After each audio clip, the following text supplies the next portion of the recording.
Party സമ്മേളനങ്ങൾക്ക് തുടക്കമായി ഇടത് സ്വതന്ത്ര MLA ആയിരുന്ന PV അൻവർ തുറന്നുവിട്ട ആരോപണങ്ങളിൽ മുഖ്യമന്ത്രിയും പാർട്ടിയും ഒരു വേള പതറിയെങ്കിലും പിന്നീടുള്ള നീക്കങ്ങൾ ചടുലമായിരുന്നു. അൻവർ തുറന്നുവിട്ട പുകമറകളിൽ നേതാക്കൾ കുടുങ്ങാതിരിക്കാനായിരുന്നു ആദ്യം ജാഗ്രത. അൻവറിന് പിന്നിൽ പാർട്ടിയിലെ വമ്പൻ സ്രാവുകൾ ഉണ്ടായിരുന്നെന്നും അവർ എന്താണ് ലക്ഷ്യം വെക്കുന്നതെന്നും പിണറായി വിജയന് വ്യക്തമായിരുന്നു. അതിനാൽ തന്നെ അവരെ സംശയമുനയിൽ നിർത്തിക്കൊണ്ട് തന്നെ സമ്മേളന നടത്തിപ്പിൽ ഇടപെടുകയായിരുന്നു അദ്ദേഹം. ഇതോടെ P. Jayarajan, MV Jayarajan, MV Govindan ഉൾപ്പെടെ തനിക്കെതിരെ നീങ്ങാൻ ശേഷിയുള്ള നേതൃനിരയെ സൂക്ഷ്മമായി നിരീക്ഷിച്ച് തന്നെ മുന്നോട്ട് പോയി. ജില്ലാ സമ്മേളനങ്ങളിൽ മിക്കവയിലും നേരിട്ട് പങ്കെടുത്ത് പിണറായി തന്നെ.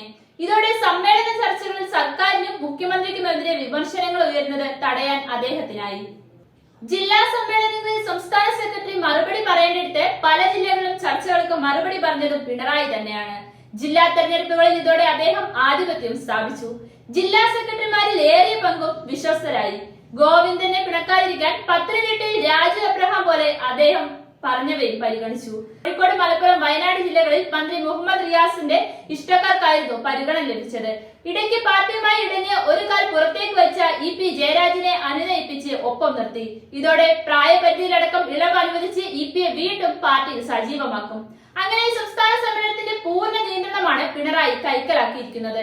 ഇതോടെ സംസ്ഥാന സമിതിയിലും സെക്രട്ടേറിയറ്റിലും ഇനി പിണറായിയുടെ വിശ്വസ്തർ ഇടം പിടിക്കും.